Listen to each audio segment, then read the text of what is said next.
Bonjour à tous, mon nom est Martin Ouellette et bienvenue à cette nouvelle édition du Bulletin des régions. Cette semaine, on va prendre des nouvelles de la baie des Chaleurs et de la région de Montmagny, et on va également vous présenter des reportages qui proviennent de partout au Québec grâce à la collaboration des télévisions communautaires associées à Cogeco. Bonne émission!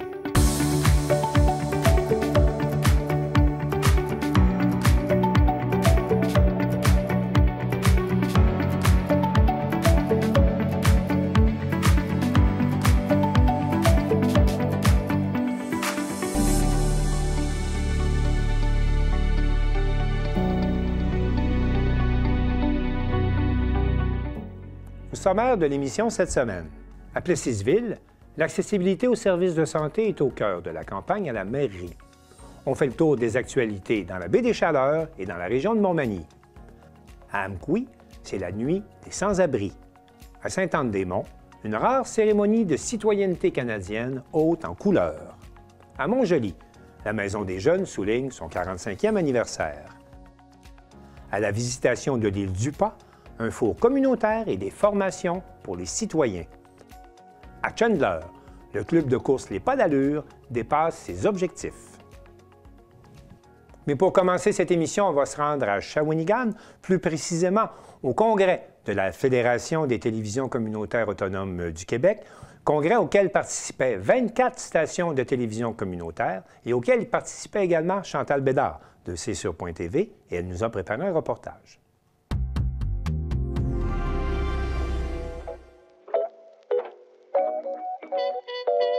C'est en plein cœur de la Mauricie, dans la magnifique ville de Shawinigan, que se déroule le congrès de la Fédération des télévisions communautaires autonomes du Québec. Des télés des quatre coins de la province étaient présents pour discuter de l'avenir des médias. C'est sur la télé était présent.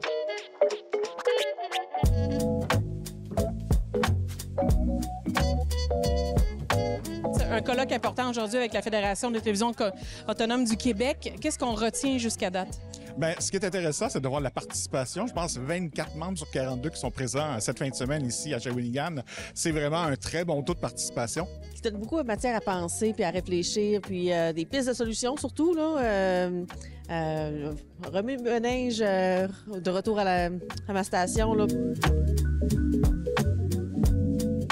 Un colloque très exhaustif, beaucoup de présence. Parlez-moi un peu des objectifs de l'événement. C'était surtout de se rassembler puis de pouvoir partager ensemble qu'est-ce qui se fait chez les autres. On n'a pas l'occasion de se voir souvent puis de vraiment parler de comment on travaille chacun de notre côté tout seul. Donc, le congrès, c'est ça. C'est vraiment l'occasion des gens de partager, de découvrir des bonnes pratiques, peut-être d'amener des idées chez eux. Donc, c'est ça. Puis évidemment, on vient ici aussi pour se former. C'est pour ça qu'on reçoit des conférenciers qui nous en apprennent sur différents sujets pour peut-être nous ouvrir l'esprit puis peut-être allumer des petites lumières chez les gens.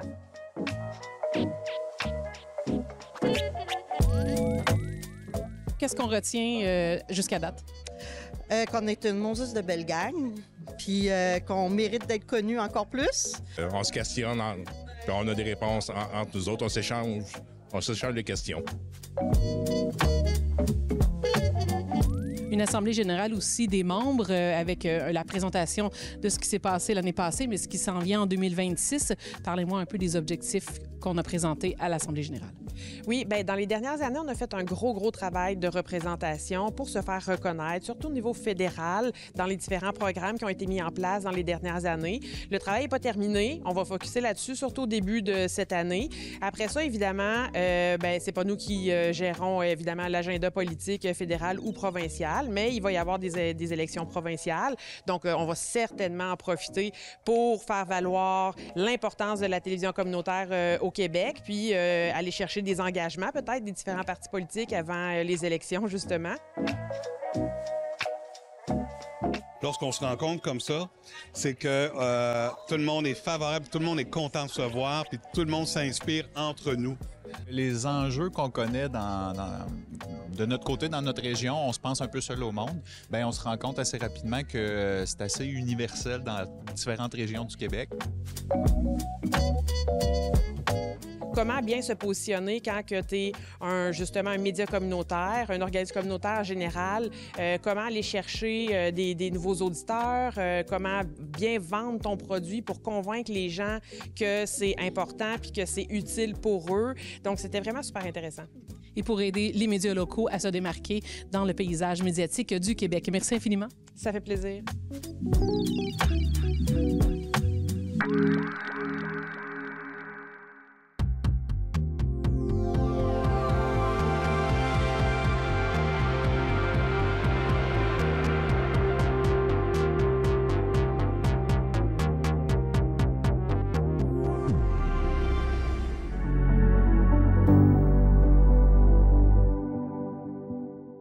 À Plessisville, le thème de la santé et de la présence d'un CLSC sur le territoire de la municipalité s'impose à l'occasion d'un débat à la mairie et Jacob Kenville de la télévision de l'Érable y était. Le 23 octobre dernier avait lieu le débat des candidats à la mairie de Plessisville. Ce panel était une initiative de Maire au front Arthabasca-Érable en collaboration avec la Maison des familles de l'Érable. M. Marc Gendron et M. Marc Morin ont tous les deux eu la chance de discuter de plusieurs enjeux chauds à Plessisville, en commençant par l'accessibilité aux services de santé. Allons les entendre à ce sujet. Absolument. Il faut absolument que le CLSC s'installe à Plessisville. Il faut qu'on revienne avec ce qu'on avait au niveau du service de proximité avec les citoyens. Présentement, il manque plusieurs médecins dans la région. Il faut mettre la pression sur le gouvernement provincial pour être capable de nous ramener cette entité-là à Plessisville. Puis, parallèlement à ça, quand on parle de travailleurs de rang, on se rend compte qu'il y a beaucoup d'agriculteurs à Plessisville qui ont des difficultés financières, des difficultés de santé, des difficultés de travailleurs aussi. Ça n'aide pas à leur santé physique et mentale. Donc, ça prend des gens qui supportent ces gens-là. L'UPA supporte les travailleurs de rue. L'UPA pousse pour que ces gens-là restent, mais la Ville doit aussi rester imposante dans cette décision-là de garder les travailleurs de rue et d'autant plus de garder, de ramener des médecins dans la région. C'est près de 7 médecins qui manquent rapidement. On doit avoir des énergies mises dans cette situation-là. Il y a plusieurs personnes qui n'ont pas de médecin de famille au Québec, mais il y en a plusieurs à Plessisville. On doit avoir ce service de proximité-là le plus rapidement possible qui nous revient dans la région. Merci. J'en suis un orphelin de médecin. Je suis diabétique, je fais de la haute pression, puis ma glande thyroïde, elle a sacré le camp il y a plusieurs années. Fait que je suis médicamenté. Quand j'avais un médecin de famille, j'étais aussi suivi par une infirmière à la GMF. J'avais un service impeccable. Quand j'ai perdu mon médecin, j'ai perdu mon infirmière également, ce que j'ai trouvé illogique. Je suis d'accord avec Marc. Le service qu'on avait avant au CLSC, c'est un service qu'on a besoin. Présentement, on a des super infirmières qui peuvent nous accueillir, mais on me disait qu'au début, il allait répondre à la liste des gens qui étaient sur une liste d'attente pour rencontrer un médecin. Quand tu ne vas pas bien, tu as besoin d'un médecin là. Pas dans 3 semaines, pas dans 6 mois. Quand on a besoin d'un médecin, mon épouse et moi, on est tous les deux sur nos cellulaires, puis on appelle à tour de bras à partir de 7 heures le matin, clic, clic, clic, clic, en espérant avoir un rendez-vous. Puis on ne va pas chez le médecin pour le fun maintenant, on y va parce qu'on en a vraiment besoin. Fait que la santé de proximité, c'est drôlement important, mais la santé, c'est beaucoup plus que ça aussi. La santé, c'est d'avoir une ville active, avoir des parcs où on puisse aller, avoir un parc sportif développé. C'est d'encourager les gens à bouger. Je vais à la FADOC une fois de temps en temps, puis ça joue au baseball push, ça joue à toutes sortes de jeux. C'est merveilleux. Ils ont même des activités physiques. Aujourd'hui, je suis allé à Providence, je suis arrivé en plein cours d'éducation physique. Merveilleux. C'est ça que ça nous prend. La marche, là, c'est le fun de voir les gens marcher. C'est le fun de voir des gens faire du vélo. Je suis bénévole chez Giguère Vélo pour donner des 2e, 3e et 4e vies à des vélos. C'est le fun de voir les enfants partir en vélo avec leurs parents. C'est ça que ça prend. mais un CLSC comme on avait avant, pour moi, c'est indispensable. M. Gendron se montre catégorique. Selon lui, le CLSC devrait absolument revenir à ce qu'il était. Il estime que la priorité demeure d'attirer davantage de médecins dans la municipalité. De son côté, M. Morin appuie cette position. Il souligne même que lorsqu'une personne a besoin d'un médecin, ce n'est pas dans 6 mois, mais bien immédiatement. La santé de proximité constitue pour lui un enjeu essentiel. On vous rappelle qu'il est possible de visionner l'intégralité de la rencontre sur notre site internet au tvci.org ou sur notre page YouTube. D'ici là, n'oubliez pas d'exercer votre droit le 2 novembre prochain en allant voter. Merci beaucoup d'avoir été parmi nous. C'était Jacob Kenville à la TVCI.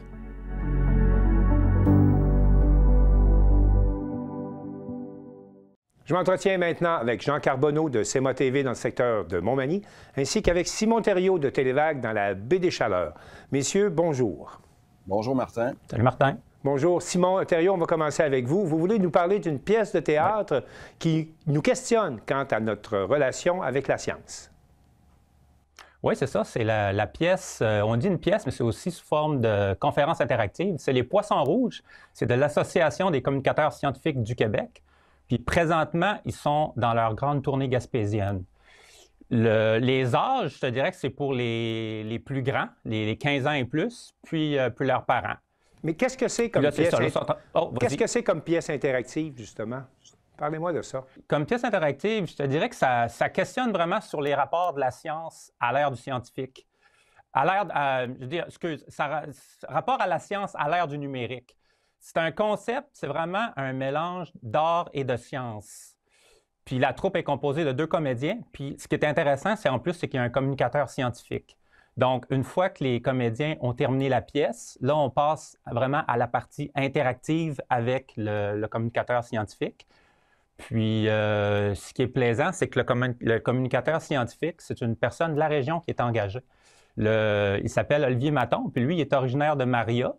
Puis il a reçu le mandat justement de l'Association des communicateurs scientifiques du Québec pour être en charge de la tournée gaspésienne. Comment se déroule l'interaction, là?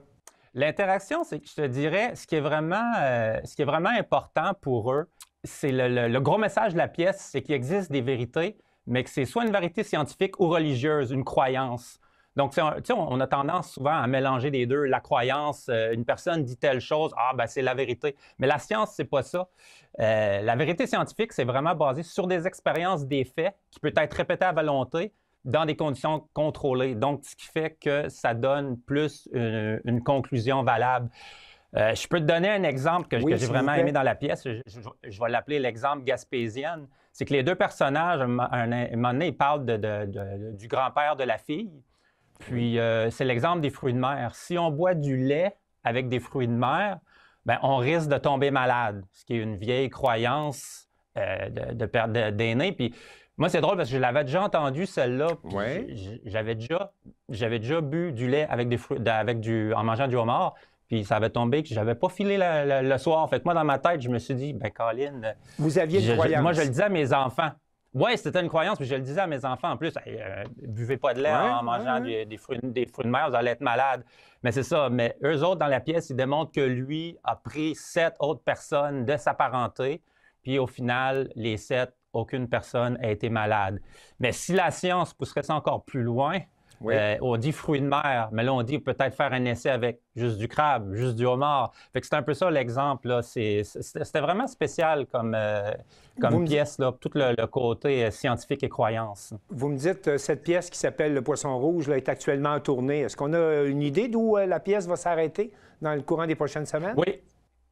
Oui, ils sont allés. Bien, eux, ils ont commencé, ils sont allés à Gaspé. Ensuite, ils allaient dans la MRC Rocher-Percé, ils allaient jouer, je crois, à Lens à Beaufils. Puis après ça, ils revenaient Carleton, puis ils repartaient dans le Bas-Saint-Laurent avec un nouveau communicateur scientifique là, qui était engagé pour faire la tournée dans le Bas-Saint-Laurent. Donc, avis à tous, surveillez à l'affiche la pièce Le Poisson rouge. On parle maintenant d'une initiative de la Chambre de commerce de la baie des Chaleurs qui veut soutenir l'achat local à la veille du temps des fêtes. Oui, c'est ça. C'est une campagne pour musser l'achat local. Ils appellent ça la carte Hello. La carte Hello, c'est quoi? C'est une carte prépayée rechargeable. C'est simple d'utilisation, puis c'est surtout local. Fait que ça permet vraiment de soutenir les commerces dans la baie des Chaleurs. Comment se procurer la carte, j'imagine oui, on voit ça, là. Ça t'intrigue? C'est une carte de crédit? C'est comme ça que ça fonctionne? Oui, c'est ça. C'est une genre de carte de crédit Visa que les gens ils peuvent se procurer sur le site web de la Chambre de commerce. Ça emmène directement au lien pour la carte Hello. Puis c'est possible, quelqu'un peut l'acheter comme un particulier peut l'acheter pour lui, ou des commerces, des entreprises peuvent donner des bons d'achat, des bons cadeaux à leurs employés qui se procurent cette carte-là. Il n'a pas le choix, il faut quand même avoir la version plastique. Il faut qu'ils commandent la petite version plastique pour l'utiliser. Mais supposément que pour les commerces, c'est super simple. Là. Ils passent la carte, puis les achats se font super bien. Donc, on achète, on dépose un montant. Oui, Jean Carbonneau, je vous écoute là-dessus. Oui, bien en fait, pour enchérir, c'est un peu la même chose dans la MRC de Kamouraska, où depuis quelques années, eux autres émettent des chèques cadeaux, en fait. Et c'est vendu par la MRC, mais c'est distribué pour l'achat local, effectivement. Et ça se fait normalement dans le temps de la période pré-Noël, pré-fête, si on veut. Et il y a beaucoup d'entreprises, entre autres, qui vont donner ces chèques cadeaux-là à leurs employés comme cadeau. Alors, ça permet une économie circulaire, ce qui fait que l'argent reste dans la région dans ce temps-là. Oui. Simon, on comprend bien que tous les membres de la Chambre de commerce de la Baie-des-Chaleurs acceptent le paiement par carte Hello.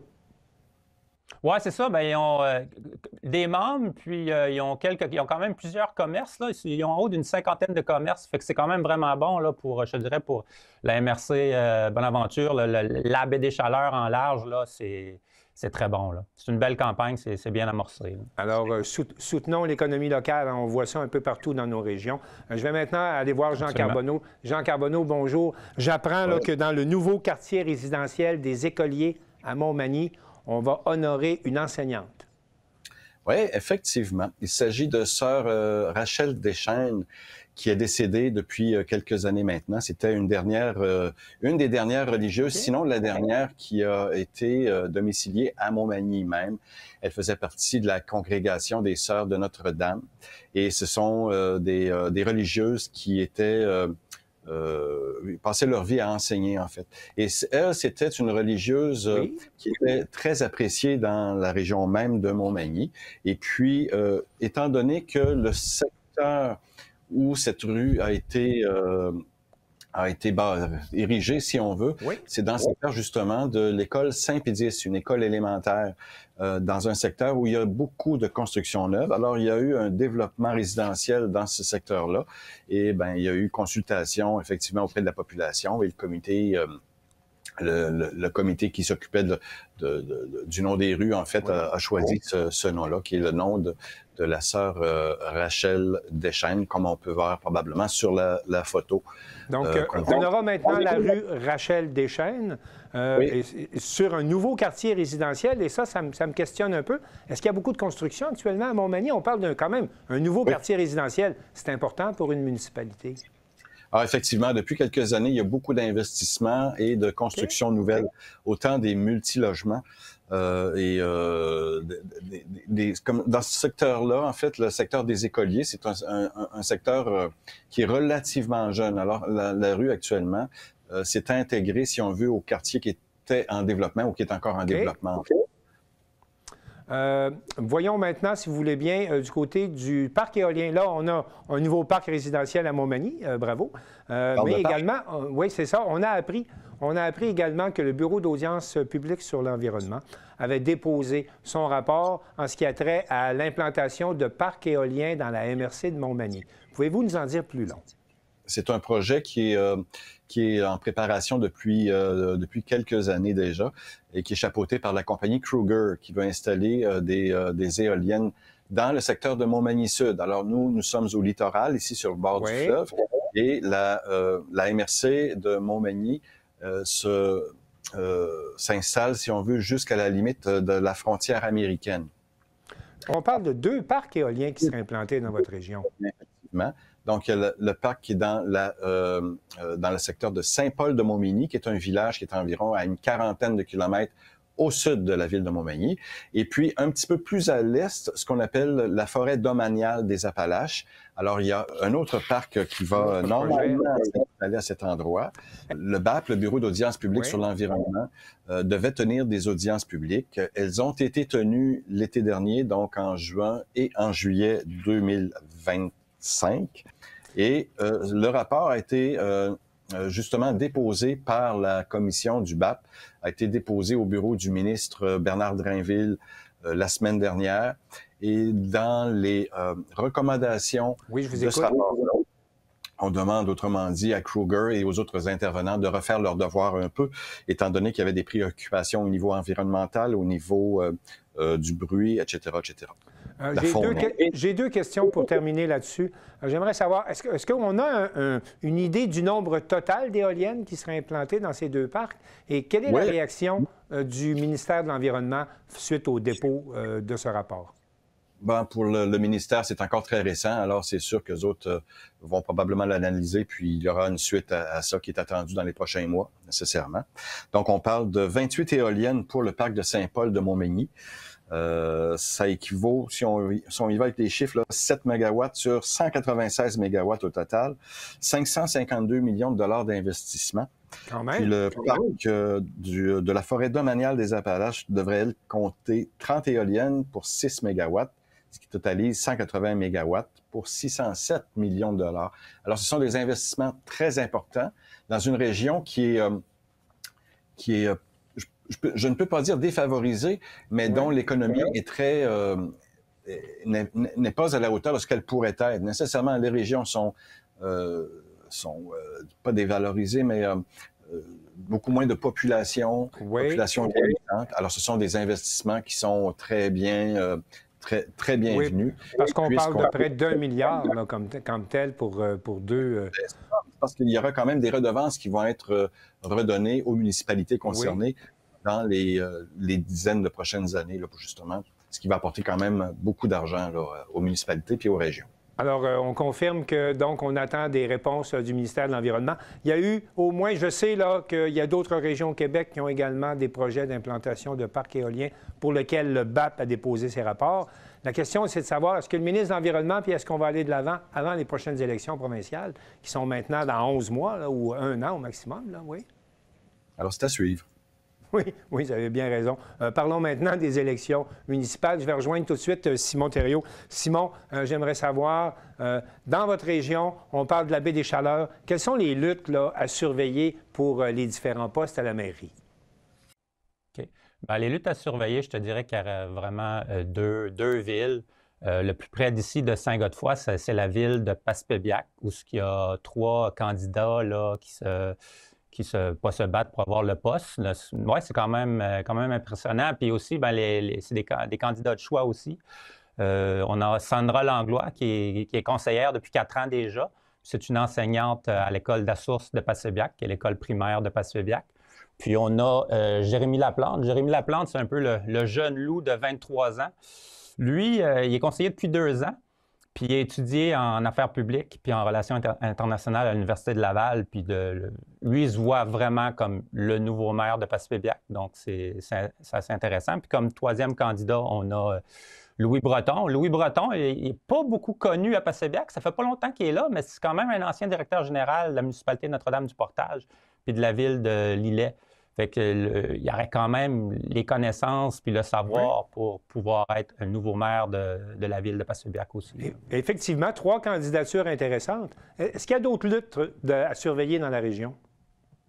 Oui, on aurait la ville de Chandler. C'est quand même intéressant aussi parce que la ville de Chandler, depuis plusieurs années, il y a eu beaucoup de chicanes et de chamailleries dans les derniers conseils. Puis le maire qui a été élu depuis les 4 dernières années, Gilles Darèche, il se représente. Puis c'est un peu lui là, qui a fait le ménage, qui a ramené la paix au conseil de la ville de Chandler. Donc, c'est surprenant qu'une personne décide de se présenter contre lui. Mais on a, dans l'autre coin, Dominique Giroux, qui est présentement coordonnatrice à la base plein air de Bellefeuille, qui va tenter sa chance là, de prendre la place du maire présentement, Gilles Darèche. Alors, 2 belles luttes à surveiller. Oui? Deux belles luttes. Puis ce qu'on a vu de ces deux villes-là, pour le vote par anticipation, c'est que les gens se sont quand même précipités pour aller voter déjà. De ce que j'ai su à Passepébiac, des personnes y allaient, il y avait trop de monde, ils sortaient, ils allaient plus tard. Donc, il y a un bon pourcentage de gens qui ont déjà voté. Donc, il y a quand même un engouement à ce niveau-là. Ça se parle beaucoup dans les chaumières. Bon, allons voir maintenant du côté de la région de Montmagny avec Jean Carbonneau. Jean, quelles sont les luttes à surveiller de votre côté pour les élections municipales? Bien, tout d'abord, j'aimerais peut-être mentionner pour poursuivre sur ce que Simon vient de nous dire. Oui. En fait, ici à Montmagny, bien, l'élection, Montmagny-Ville, j'entends, l'élection de dimanche dernier, 21% de personnes qui se sont déplacées pour aller voter. C'est excellent, puisque il y a 4 ans, lors des dernières élections, je crois, de mémoire, c'était 16% le taux de participation sur l'élection. Donc, il y a de l'engouement par chez vous aussi. Oui, même chose aussi. Bien, faut dire qu'il y a quand même, à Montmagny même, 20 candidatures pour le poste de la mairie et les postes de conseillers municipaux également. Alors, il faut dire, première des choses, c'est que le maire sortant, M. Marc Lorrain, ne se représentait pas aux élections municipales, ce qui fait que la chaise tombe vide nécessairement la semaine prochaine. Mais par contre, on a quand même 3 candidatures. La première, qui est par ordre alphabétique, elle s'appelle Gabrielle Brisebois. Elle était déjà conseillère ici à Montmagny dans le district 6. Et puis, elle se présente comme poste de mairesse également. Nous avons M. Pierre Bouffard, qui est un restaurateur de Montmagny, ainsi que M. Michel Mercier, qui est un entrepreneur de Montmagny qui possède quelques commerces là, au niveau de Jean, rénovation. Si vous me permettez, Jean, est-ce que ces candidats se présentent avec des équipes? Pas officiellement. Il y a peut-être des gens, mais il n'y a pas vraiment d'équipe en tant que telle, en fait. Aussi, une particularité dans votre région, c'est que le poste de préfet est élu au suffrage universel. C'est pas partout, ça, au Québec, où on... il y a quand même, en fait, vous écoute, oui? 18 places, 18 pas municipalités, mais 18 MRC. Oui, c'est ça, 18 MRC. Je suis très surpris de le constater moi-même. Puis, si on regarde dans la région, les préfectures qui sont élues au suffrage universel, bien, au Bas-Saint-Laurent, on retrouve les Basques, le Kamouraska également, qui est la plus proche de nous ici à Montmagny. Oui. Et puis, l'Amatapédia dans le Bas-Saint-Laurent, ainsi que Témiscouata dans le secteur du lac Témiscouata nécessairement. Sinon, bien, il y en a partout. Je regarde la Haute-Gaspésie, le Granit, le Haut-Saint-François, Rocher-Percé. Oui, peut-être que Simon pourrait nous dire, là, Simon, du côté de la baie des Chaleurs, comment ça se présente, les luttes à la préfecture? Est-ce qu'il y a des votes ou est-ce que c'est élu entre les maires qui s'élisent entre eux? Du côté de la Belle-Chaleur, je te dirais que c'est pas mal tranquille là, depuis... si on revient à 1981, l'année de fondation de la MRC Bonaventure, on avait Jean-Guy Poirier qui avait été élu, puis il a toujours été là. Puis le dernier qui l'a remplacé, c'est lui qui est là présentement, c'est Éric Dubé. Je pense qu'il avait rentré en 2016, puis depuis, ça a toujours été Éric Dubé, puis c'est toujours été aussi justement les maires qui élisaient le préfet comme tel. Donc non, il n'y a pas vraiment de... Je ne croirais pas qu'après l'élection, qu'il y aurait un changement non plus. Là, ça me surprendrait. Parce qu'il faut le dire, là, à Montmagny, Jean Carbonneau, il y a quelqu'un qui se présente puis qui est appuyé par une équipe de maires. Pouvez-vous nous parler de ce personnage? Je sais que c'est une femme en plus qui se présente. C'est particulier, là. C'est la MRC de Kamouraska qui est située à l'est de la MRC de Montmagny et de la MRC de Lillet également, qui est juste avant la MRC de Rivière-du-Loup. Et la MRC de Kamouraska, le préfet ou la préfète sera élu effectivement par les commettants, donc par les citoyens. Alors, en place actuellement, nous avons M. Sylvain Thibouteau, qui est là depuis... je m'avance un petit peu, mais c'est au moins un mandat, mais sinon 2 mandats. Et également, elle se présente cette année, il s'agit de Mme Nancy Dubé, qui était jusqu'à tout récemment, jusqu'à cet automne, ou cet été, qui était la directrice générale de la Chambre de commerce de Kamouraska, de Lillet-Kamouraska. Et semble-t-il que ce sont des maires qui sont allés la rencontrer pour qu'elle se présente. Alors, elle a eu de la pression pour se présenter. Elle a le soutien des maires dans sa candidature.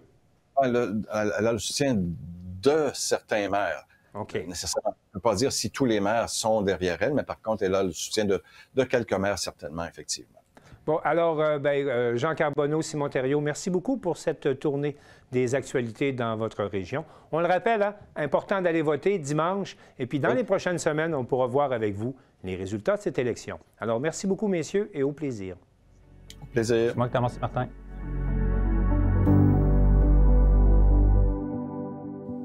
À Amqui, comme partout au Québec, c'était la nuit des sans-abri. Et Carl Blanchette de la télévision de la Matapédia a profité de l'occasion pour discuter avec les travailleurs de rue qui aident les itinérants dans la région de Matapédia.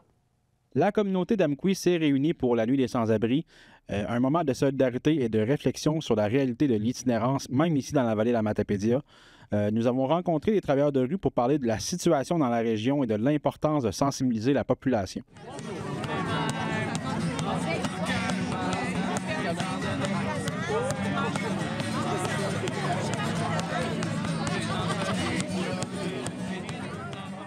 Je suis présentement à la Nuit des sans-abri, un événement qui se tient à Amqui présentement, mais un peu partout au Québec aussi.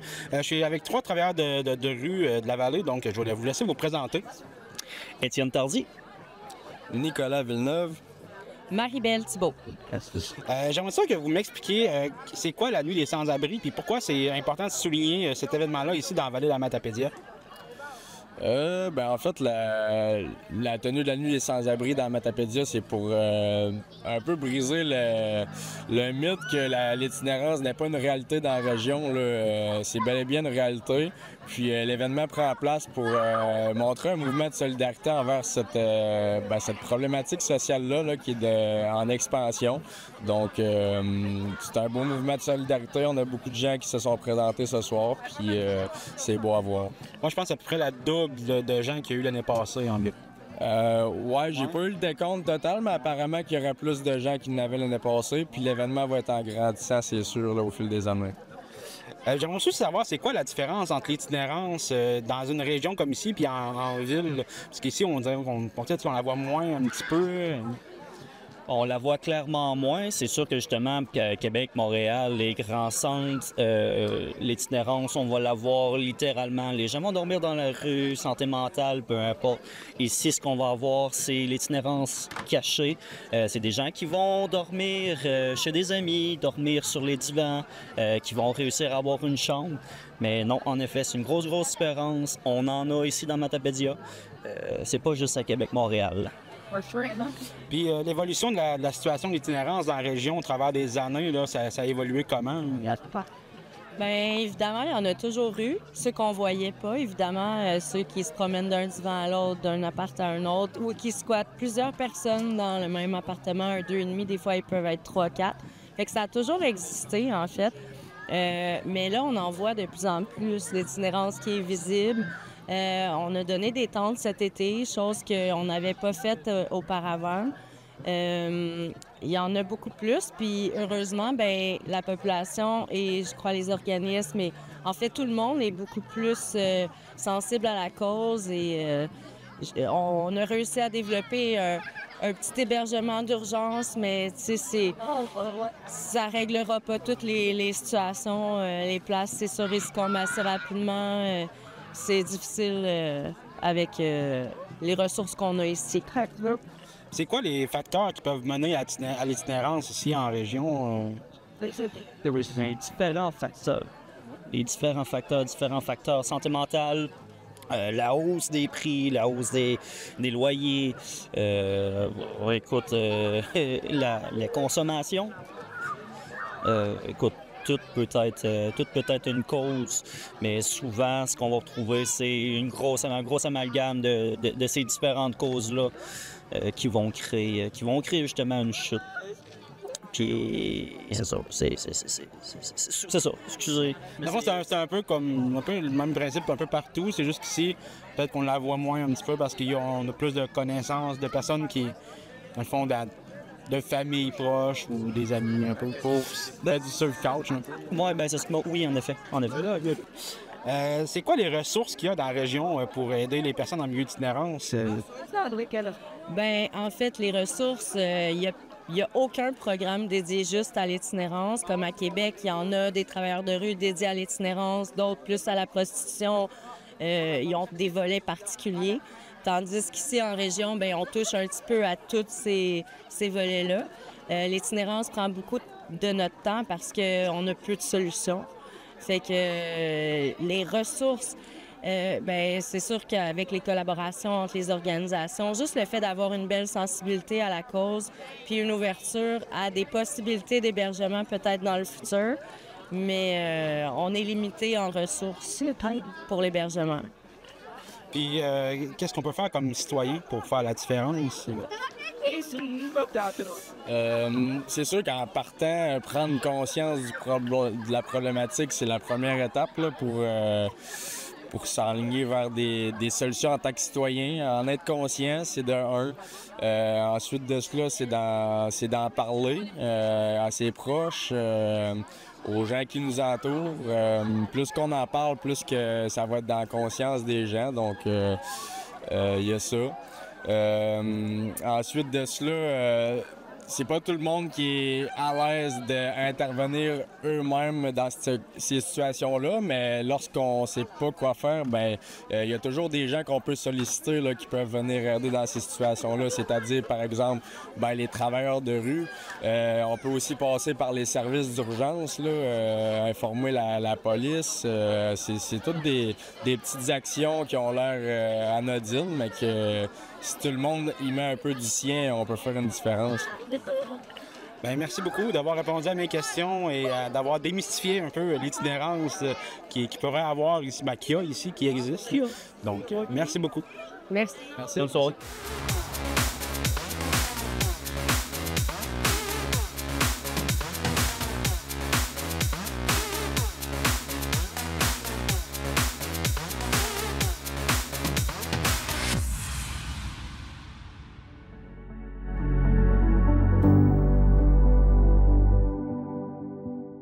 Cédric Tchouta de l'organisme Haute-Gaspésie Me Voici nous présente un reportage sur une cérémonie de citoyenneté canadienne qui s'est déroulée à Sainte-Anne-des-Monts et durant laquelle les nouveaux arrivants devaient prêter serment solennel au roi Charles III, roi du Canada. Aujourd'hui, on célèbre la cérémonie de la citoyenneté canadienne à Haute-Gaspésie. Les cérémonies de citoyenneté, généralement, se font en ligne et on n'en a pas beaucoup de cérémonies en personne comme ça. Donc, on avait en cœur d'organiser une cérémonie de la citoyenneté pour aller vraiment chercher le plus de personnes. Si je me permets de vous dire ceci, c'est que je suis passée moi-même par toutes les étapes de ce processus. Et je me rappelle de la fierté que j'ai ressentie le jour où je suis devenue citoyenne canadienne. Au Canada, tous les citoyens sont égaux devant la loi. Je jure. Je jure. Que je serai fidèle. Que je serai fidèle. Et porterai sincère allégeance. Et porterai sincère allégeance. À Sa Majesté. À Sa Majesté. Le roi Charles III. Le roi Charles III. Que j'observerai fidèlement. Que j'observerai fidèlement. Les lois du Canada. Les lois du Canada. Y compris la Constitution. Y compris la Constitution.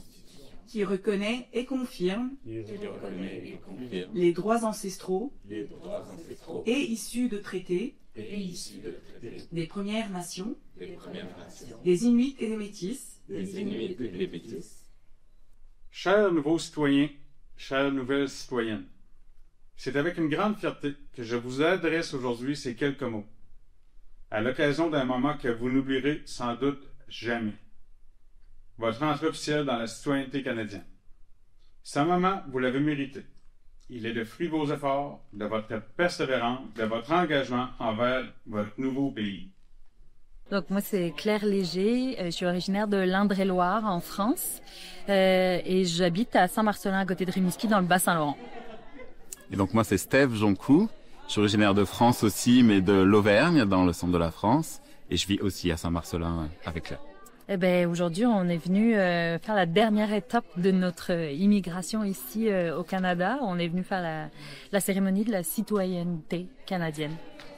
Alors dans mon cas, ça va faire bientôt 8 ans que je suis là au Québec, plutôt un petit peu plus. 9 ans. On est comme 8 et 9 ans pour tout le processus. Ça représente quoi pour vous, cette reconnaissance-là d'être citoyen canadien? C'est quand même quelque chose de vraiment important, parce que ça fait 8-9 ans qu'on vit là, fait qu'on se sentait déjà un peu canadien, parce on vit ici, on travaille ici, on est intégré depuis un petit bout, mais le fait c'est ça, de faire la cérémonie, c'est vraiment quelque chose de, symboliquement, c'est vraiment fort, puis maintenant on peut vraiment se dire canadien, franco-canadien, ça fait quand même une différence, c'est quand même assez important, je trouve. C'est émouvant, c'est quand même un peu émouvant. Je suis citoyen canadien depuis 1 an et quelques jours. Fait que j'ai eu ma citoyenneté en août 2024. Donc pour moi, c'était aussi un moment pour revivre cet événement-là. Je travaille fièrement pour Haute-Gaspésie Me Voici depuis plus d'1 an aussi. Chez Haute-Gaspésie Me Voici, je suis agent d'accueil et d'intégration des personnes immigrantes. Donc j'accueille la plupart des personnes qui arrivent d'un peu partout dans le monde et qui veulent s'installer en région. Ben, écoutez, au-delà de la partisanerie politique, des histoires de drapeaux, etc., de recevoir la juge Sphère dans notre ville, sur notre territoire, pour faire une cérémonie de citoyenneté, de remise de citoyenneté canadienne. On voit qu'il y a une dizaine de candidats qui ont fait la route. J'ai vu des gens de Québec, Kamouraska, Rimouski, qui ont fait la route. Combien c'est important au niveau du sentiment d'appartenance de recevoir cette citoyenneté canadienne-là. Donc, c'est un honneur de recevoir ce genre de cérémonie-là sur le territoire de la ville de Saint-Anne-des-Monts. C'est le service qu'offre Immigration, Réfugiés et Citoyenneté Canada. On se déplace à l'occasion dans les régions, loin des bureaux centraux, pour servir les régions, pour les citoyens, pour les faire sentir qu'ils sont les bienvenus, pour les accueillir au sein de la société canadienne. On se déplace pour eux. On le faisait plus souvent avant la COVID, mais avec les nouvelles technologies, la possibilité de faire des cérémonies en ligne, on a diminué les voyages à travers les régions, mais on le fait toujours et nous voici aujourd'hui en Haute-Gaspésie pour le faire. Puis aujourd'hui, il y a combien de personnes qui ont reçu la citoyenneté canadienne? 10 candidats à la citoyenneté qui sont devenus des citoyens canadiens aujourd'hui.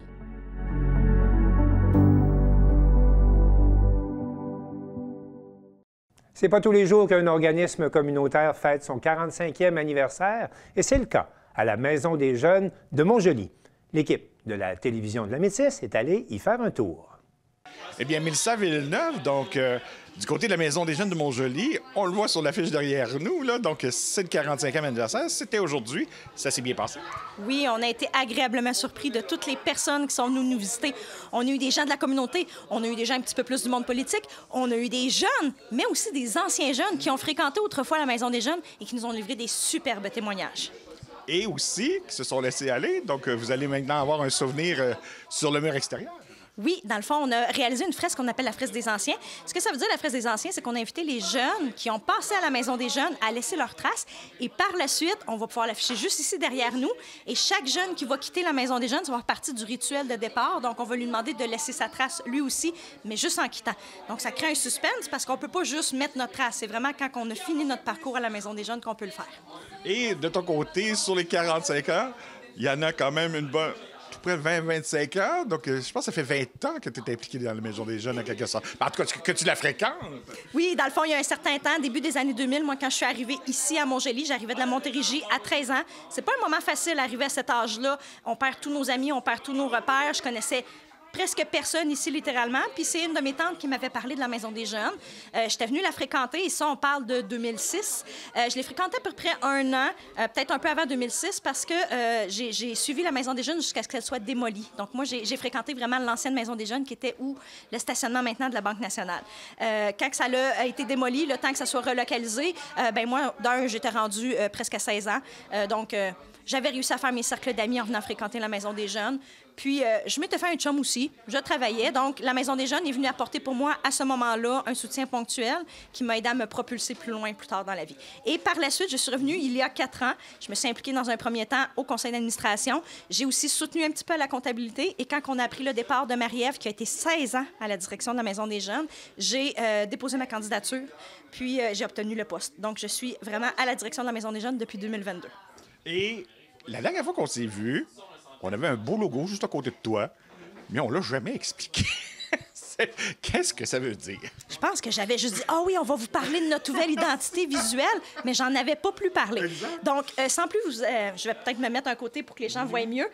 Ici, on a le symbole de la maison. Le symbole de la maison, c'est un symbole de lieu de rassemblement, un lieu sécurisant, ce qu'on va surnommer le safe space. C'est un endroit où, dans un premier temps, on doit arriver, on doit se sentir bien. Donc, la maison, pour nous, était très importante de se retrouver dans le symbole du logo de la Maison des jeunes. On a aussi les racines. On le voit moins bien là, avec le Bordeaux 45e. On a vraiment une maison qui est enracinée. Pourquoi? Parce que la Maison des jeunes se doit d'être enracinée dans sa communauté. Puis là, on ne parle pas seulement de la collaboration avec des partenaires et tout ça au niveau du rayonnement ou de la visibilité, mais c'est vraiment aussi de prendre en compte les réalités jeunesse qui sont spécifiques à son milieu de vie. D'une maison des jeunes à l'autre, si vous promenez sur le territoire, les réalités ne seront pas nécessairement les mêmes. Donc, c'est important vraiment de s'adapter. Donc, enraciner dans sa communauté. Et là, on a le système de valeurs, donc de l'acronyme RESPECT. Le respect, l'équité, solidarité, partage, entraide, confiance et tolérance. Donc, pourquoi qu'on a un système de valeurs? À chaque intervention qu'on a, c'est ce système de valeurs-là qui guide. Donc, que ce soit même au sein de l'équipe de travail, mais dans notre travail avec les jeunes, lorsqu'une action va toucher une de ces valeurs-là, c'est important d'intervenir pour demander un réajustement. De dire, présentement, ton action vient toucher la tolérance, vient toucher le respect, on te demande de faire différemment. Le jeune a le choix à ce moment-là de changer, quand on lui demande de changer, ou si jamais le comportement poursuit puis qu'il vient perturber le reste du groupe, on va lui demander de quitter. Tout simplement. Et c'est votre 45e anniversaire, donc comment on se voit dans le futur? Moi, je vois que la Maison des jeunes va rester jusqu'à ce que le monde existe. Je le souhaite, en tout cas. Un renouvellement. Oui. Puis c'est sûr et certain qu'en 45 ans, elle n'aura pas toujours offert les mêmes services. Par contre, une Maison des jeunes, à la base, est un lieu de rassemblement animé par ces jeunes et ces adultes qui, ensemble, vont développer des liens et vont permettre aux jeunes de s'épanouir. Puis notre mandat, c'est aussi de former des jeunes qui vont devenir critiques, actifs et responsables. Et dans des entrevues que les gens vont voir après celle-ci, donc il y a même un jeune ancien, même qui a fait un bout dans une autre maison des jeunes, qui étudie présentement et qui aimerait devenir intervenant. C'est sûrement plus que rassurant. Oui, puis même c'est un jeune qui, autrefois, quand il le fréquentait, m'avait nommé qu'il voulait poursuivre cette voie-là. Et aujourd'hui, bien, il est bien avancé dans son diplôme d'études collégiales et il m'a réitéré son souhait de vouloir travailler à la Maison des jeunes. Puis c'est sûr que ce jeune-là, c'est une personne qui est très attachée à la Maison des jeunes de son secteur, qui est la Maison des jeunes Gaëlle-Toinenne. Donc, ça prouve que les maisons des jeunes, c'est essentiel. C'est très essentiel, les maisons des jeunes. L'adolescence, c'est pas un cheminement qui est particulièrement facile. Des fois, il va y avoir des moments que ça se passe mieux, des moments que ça se passe moins bien. Puis c'est important d'avoir un soutien parce qu'on est rendu au moment où on devient notre propre personne. Donc, on doit se découvrir. Et on est mieux de le faire à ce moment-là que de le faire sur le tard aussi. Puis accompagné par des personnes bienveillantes. Et aussi, bon, est-ce que nos jeunes ont des projets à court terme là, à ce moment-là? Oui, les jeunes, c'est sûr et certain, un projet qui revient généralement chaque année sur la table, c'est les fameux comités voyage. Donc, les jeunes aiment ça, voyager ensemble, entre eux. La cohorte vraiment Maison des jeunes avec les intervenants. C'est sûr et certain que, dépendamment aussi de l'autofinancement qu'ils sont capables d'aller chercher, les voyages, généralement, se déroulent au Québec. Cependant, cette année, on observe chez nos jeunes du comité jeune à Montjoly qu'ils aimeraient sortir du pays. On ne sait pas encore où exactement, mais ça implique d'autres démarches. Ils en sont conscients, puis ils sont conscients aussi qu'ils vont devoir s'investir sur une plus longue période. Fait que reste à voir si ça va bien se concrétiser, mais nous, on va être là pour les propulser là-dedans. Donc, si les gens entendent parler de campagne de financement avec des jeunes de la Maison des jeunes, c'est normal. Oui, c'est normal. Puis, tu sais, outre les voyages aussi, bien, c'est sûr que c'est qu'on fait des campagnes de financement pour nous permettre d'assurer nos services à l'année. Dans une situation où le financement n'est pas suffisant, bien, c'est sûr et certain qu'on doit prioriser parfois, puis ça peut occasionner des fermetures. Ce qu'on veut éviter. Exactement. Merci. Merci beaucoup, Marc.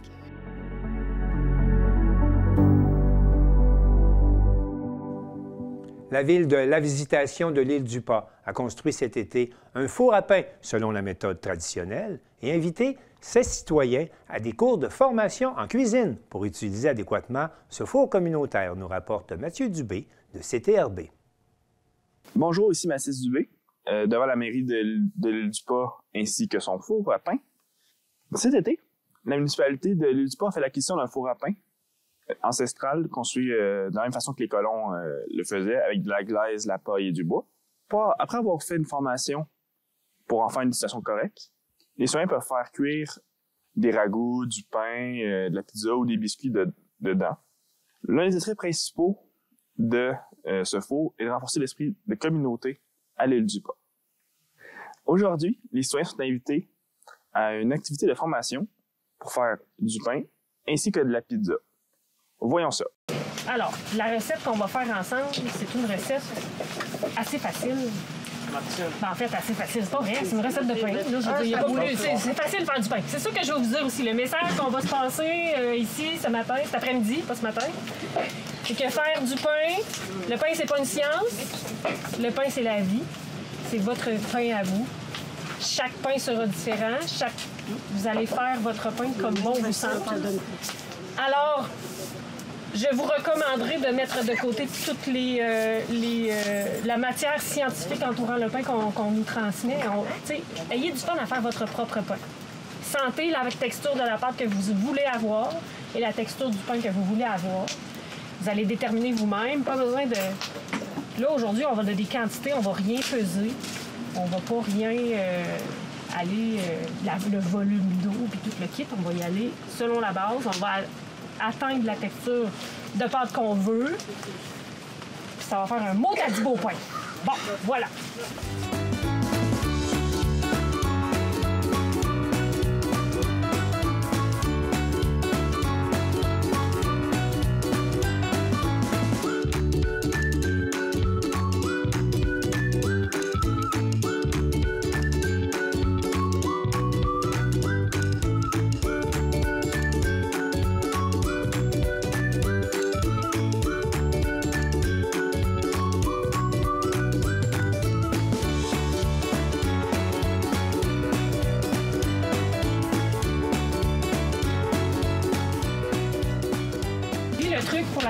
La recette qu'on fait ensemble, et peu importe les recettes de pâte à pain que vous allez faire, une tasse d'eau pour un pain, une cuillère à thé de sel. Utilisez la même recette, en fait, si vous faites de la pâte à pizza. Merci. Seulement votre sucre, vous allez aimer le remplacer par du miel. Et en plus, on a acheté des légumes au jardin de Dupas et ils ont fait la sauce tomate. Oui, ils l'ont emmené ce matin. Dans une pâte à pizza, ce qui est, peu importe la pâte à pizza, la pâte à pain, mais particulièrement la pâte à pizza, elle aime reposer. Fait que là, je vais faire la recette avec vous, mais après ça, je vais tout de suite façonner mes pâtons pour qu'ils reposent le plus longtemps possible avant que je puisse les étirer.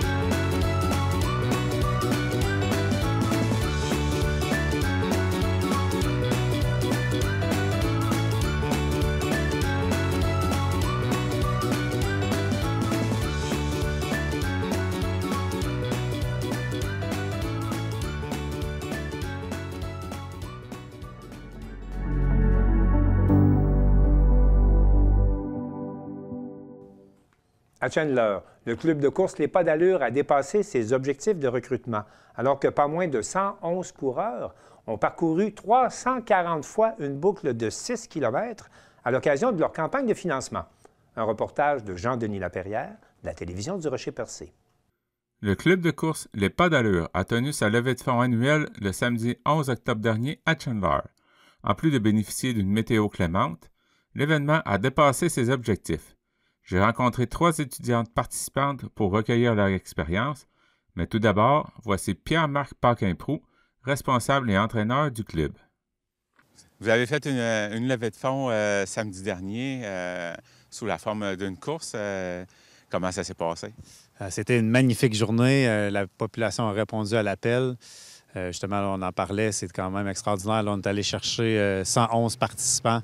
Donc, notre objectif était de plus de 100 personnes. Donc, on peut dire mission accomplie de ce côté-là, le nombre de personnes qui sont venues nous voir et aussi le nombre de tours qui ont été complétés.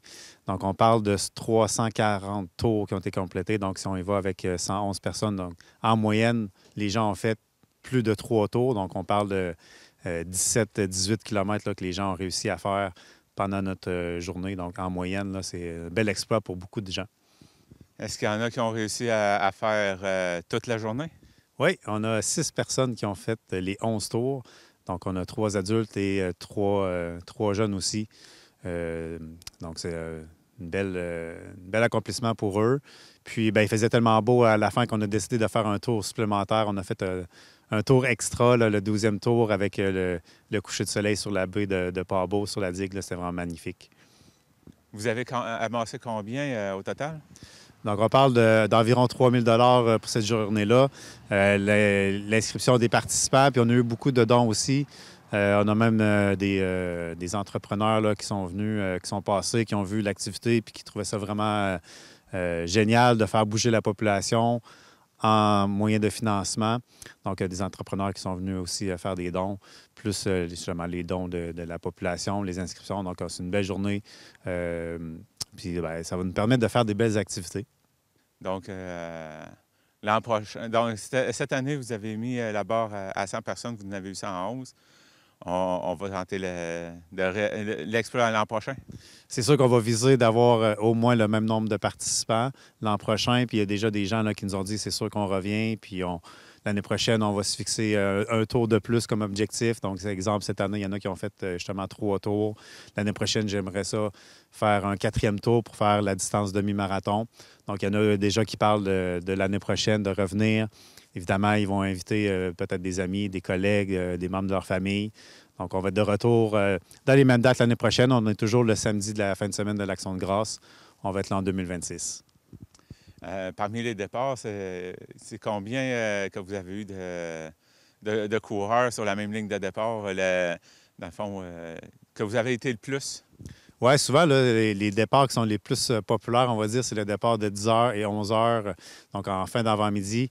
Donc, on a eu le départ de 11h, 59 personnes qui étaient sur le départ. C'était assez impressionnant de voir ça là, devant le Mich Café. Une grande file comme ça qui partent pour faire une boucle. Et puis, ça donne toujours un petit peu de nouvelle énergie. Là. Les premiers coureurs du matin, ils ont déjà 3-4 tours de fait. Puis là, il y a plein d'autres personnes qui s'ajoutent à eux. Donc, ça rajoute une autre énergie là, pour continuer pour l'après-midi.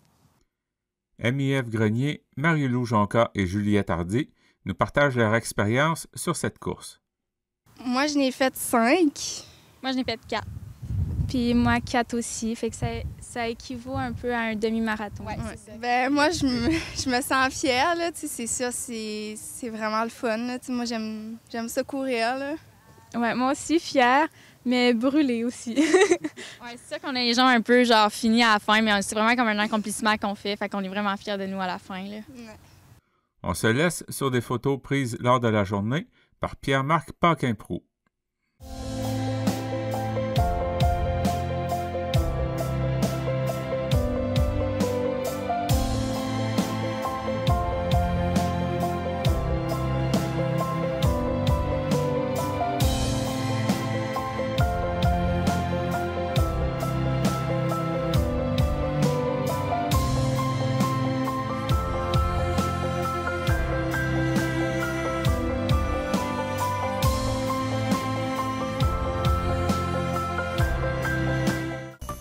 Vous écoutez votre reflet d'ici. Revoyez tous nos reportages sur notre site Internet.